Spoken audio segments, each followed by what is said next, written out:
Hi and welcome back to my channel. I'm Simon and today I'm back to tell you about some books that I really want to get to this autumn. Autumn, as I've mentioned many a time on this channel, is my favourite season of the year. I have to say though, my opinion on summer has changed a little bit this year. It used to be my least favourite. Actually, I found summer quite a nice time to sort of rebalance a little bit and have a bit of a breather. Anyway, speaking of that, I'm aware that I haven't done a video on here for a little while.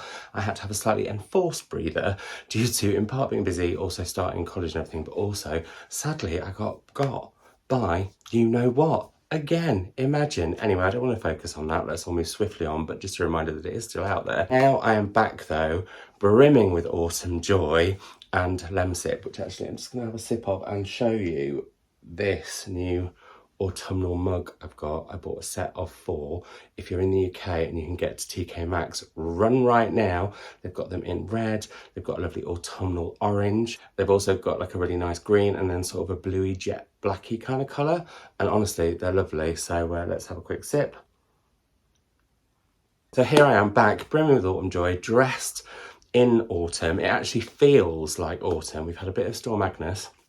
She's arrived for the autumn, but also it's just a little bit cloudier and a little bit more, I don't know, that sort of autumnal light is beginning to happen. You know, when you get those sort of either really orange sunsets or those sort of delightfully grey days. Can a grey day be delightful? I feel like it can. Orange to me is a really autumnal colour. I did just want to mention, because I don't mention any non-fiction in the books that I really want to get to in autumn. I am reading though a book that, by being bright orange, is technically autumnal, and that's Natalie Haynes' Divine Might, which is Goddesses in Greek Myth. I'm really enjoying this so far. I've read about the Muses, I've read about Athena and Hera, and I'm about to start on Artemis. And if you've enjoyed Natalie's fiction, or indeed Pandora's Jar, which was a book on women in Greek myth, then yeah, I think you'll really like this. So I just thought I would mention that because it's orange. And actually, I've got a few other cheeky mentions. I was going to read this anyway, so it is kind of part of the list of autumnal books that I'm heading to. But I just was like, oh, it's going to make the list 13 long, and that's unlucky. But then I guess Friday the 13th is like, I feel like that's an autumnal date because of all of the myths around it. Anyway, the book is Lolly Willowes by Sylvia, Townsend. And the reason I wanted to mention this especially at the beginning is this is the next Patreon book club pick over on my Patreon, which is linked down below. And if you'd like to join in, we'll be talking about this on the 4th of October at 7 p.m. British. Are we on GMT? No, we're still on British Summer Time. And this is about a woman who leaves London to become a witch. And I thought that sounded like a perfect autumnal read for Patreon book club, so I picked that. And the other bookish thing I want to mention, breathe, admin-wise, is Velvet Was the Night, is me and Pip's Crime Time pick by Sylvia, Moreno, Garcia. Due to me getting you know what again, it hasn't been filmed, that Crime Time, and now probably won't be until November, because neither Pip nor I have combined, I don't think we have a free weekend until sort of the middle of November. So that's when we will get together to film that. We are going to see each other in the interim, but nowhere that we can film. So yeah, but please do read it if you haven't yet, because we will be talking about it. I won't be talking about it for a while though, not even in my September wrap up, because that, along with quite a few other books I can't talk about, and September's just been a bit of a weird reading month for me, but we'll talk about then, because I haven't really talked about the books that I've picked that I would like to read this autumn. Sort of sectioned them into different categories. I haven't done them thematically. Like, I love, and we'll talk a little bit more about Nathan over at Nathan's Book Nook shortly, but I love that he kind of creates themes that he wants to read around each season. It's something that maybe I'm going to look at come spring 2024, when the seasons sort of start all over again. Spring is the first, is it deemed the first season, or is it winter? I don't know, I've never thought that until now. The first set of books that I've gone for are books that I think have a really autumnal cover. This book, which I think is just autumn in a cover, it is Lauren Groff's The Vaster Wilds, which I just think is stunning. Now, I've read a couple of Lauren Groff's books and I've gotten quite well with them, but they haven't become firm favourites. But I feel like there's something within her writing that should be a firm favourite. This is one that, like I said, I don't know anything about. I just love the cover with the young woman running with the wild animals. And I just think, yeah, that's autumnal. So that's probably going to be the first book that I start in October. Another book that I would say screams autumn, frankly, from the cover, and that is what these first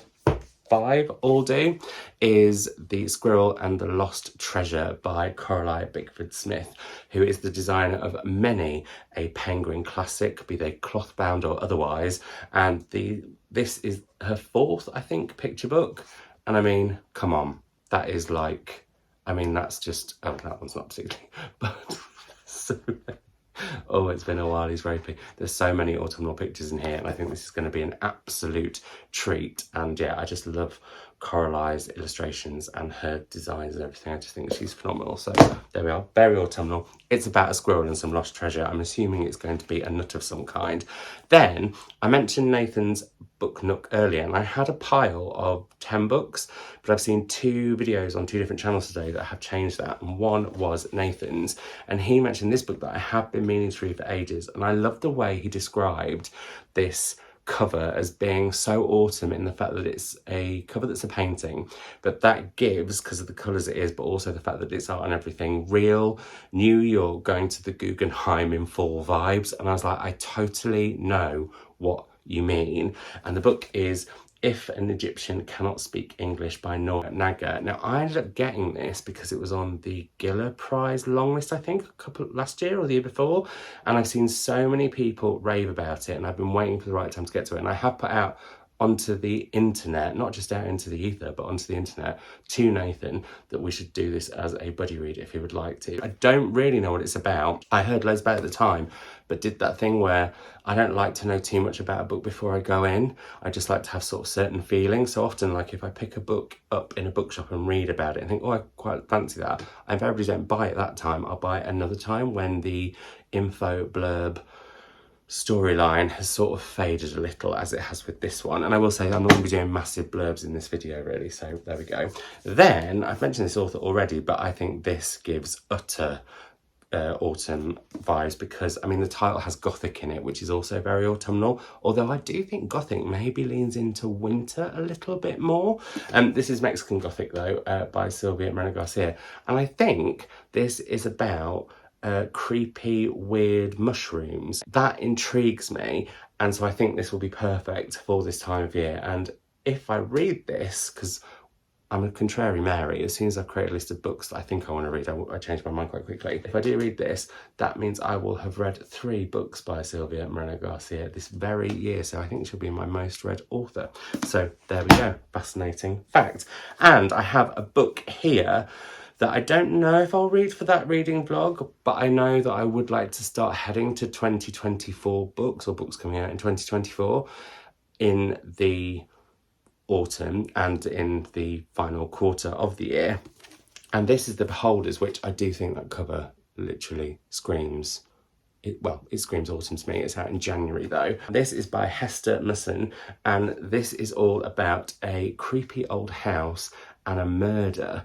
And I think it's got a slight supernatural element in it too, possibly, but that could just be me reading it from this on the cover. But it says on the back, an unusual servant, a puzzling mistress, a powerful master, a house of lies. And apparently it's the Gothic historical, I can't say it, the Gothic historical debut of 2024. So I could well be heading to this one. I've had Charlotte Wood's latest book arrive recently that's out next year, and she's one of my favourite authors, and I'm so excited for that one. And I believe there's a Caris Davis on the way, plus actually this autumn other authors that I've read and loved. Have to say it takes 3 books for an author to become a favourite, but I am really keen to get to Jasmine Ward's latest book, Brian Washington's latest book, Kate Grenville's latest book, and Justin Torres' latest book. I can see them all on my shelves there. I'll be talking about them in a haul. In terms of thematic books, and I guess that one linked into it both in the fact that it was Gothic, historical, and murderous, I do like a murder mystery, and a book that has been recommended to me loads, but especially by Jordan at West Kirby Bookshop, is Calla by Colin Walsh. And so many people have absolutely loved this, and Jordan has raved about this every time I've been into the bookshop. It's about a disappearance of a young girl, and I think it's how either a body is found or something brings that mystery back to the fore. We follow on from there. I think it's set in Ireland, and I get a bit of a autumnal vibe from that cover. It's kind of harvesty, isn't it, that? So, yeah, I'm very, very, very excited for this one. As I am, now, this is a bit of a different kind of... Oh, and I should also say, on that note, Dan at West Kirby Bookshop has been recommending, like, really hard selling me Prophet Song, and that, along with the Jonathan Escoffery, are probably the two books that I'm going to read from the Booker shortlist this year. I may read a couple of the others. Mum and I are basically not going to be reading the shortlist together this year, just because I'm in a new job, I'm going to college, I want to sort of give myself a bit of a break on certain fronts. I've got a few events coming up, but for all of those events, I've already read the books. So I've now got no books that I have to read for anything specific until the new year. So that's very exciting. Anyway, I don't know what that all was linking to, but you know me, I love a tangent. Let's crack on though, because I want to try and get this video into 20 minutes.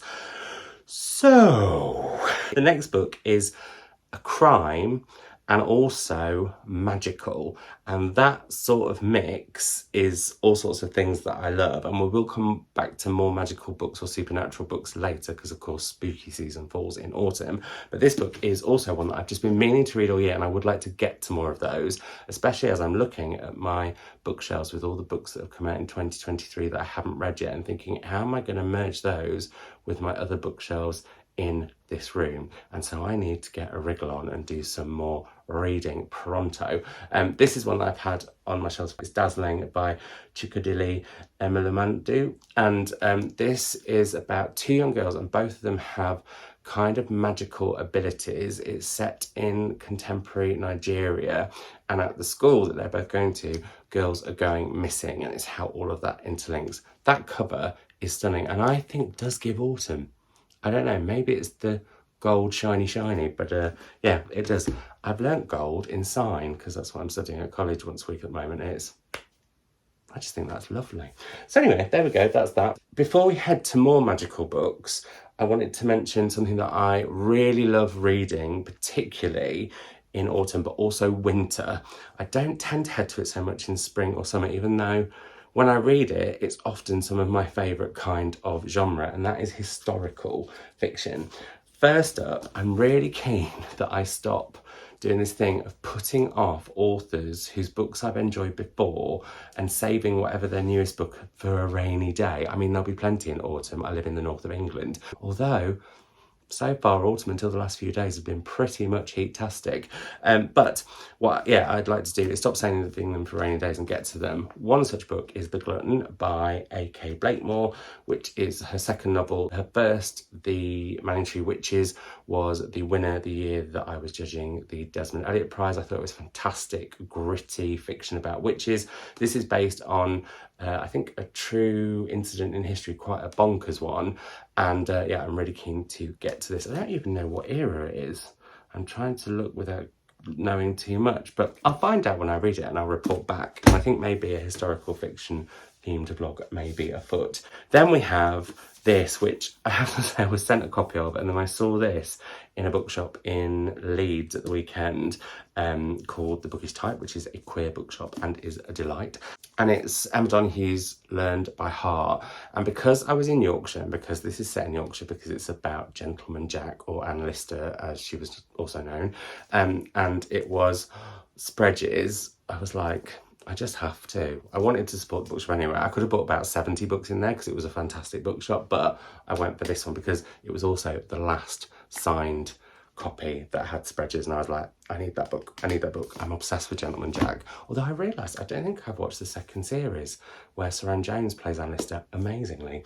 Then, probably the most talked about historical novel that I actually started the other day and then thought, hang on a minute now, I'm going to save this for that vlog, because I think it's one that a lot of people may want to talk about in the comments below if they happen to have read it or be planning on reading it. It's The Fraud by Zadie Smith. Now, many of you may be surprised that I picked this up, and indeed I bought it myself. I've been told I've been sent one, but it went missing. Anyway, sorry, I sneezed. Actually, I need some more Lemsip. It is quite thirsty work doing videos. Anyway, we're down to the final three. As I was saying, The Fraud by Zadie Smith. Many of you might be surprised that I purchased this, as I've had a rocky relationship with Zadie Smith. Like, I I was underwhelmed by On Beauty, and I thought NW was all right. So I'm intrigued for this one. I do have White Teeth, which I've just heard so many people say is incredible, on the shelf. So if I love this, I will head to that. Possibly soon, possibly next year, we'll see. But the fact this is set in Victorian England, which is kind of my catnip in terms of historical periods, along with the Tudors, I would say, but I think Victorian England is probably at the top. That to me was like, right, this could be my in.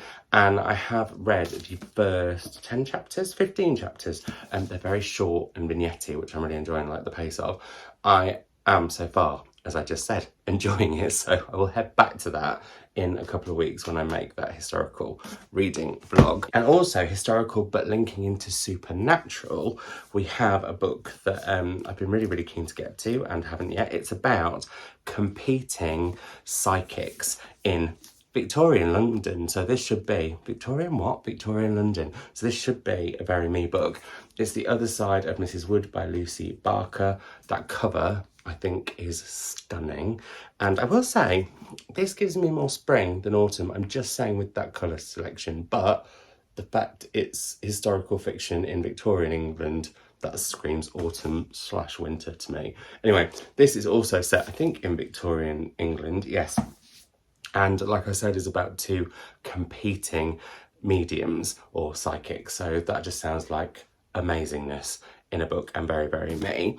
Now, I have got several books that I would like to read for a potential supernaturally kind of vlog to go live around Halloween. I've got one that's narrated by a lesbian ghost. I've got a bored teenage werewolf. I've got potentially a monster that just wants a cuddle. Like, I've got a selection. But the book I decided to show was another last minute addition, thanks to I thought I was going to see them. Thanks to Kayla over at Books and Lala, who mentioned in her autumn recommendations video, which I suggest you go and see along with Nathan's fall reading list.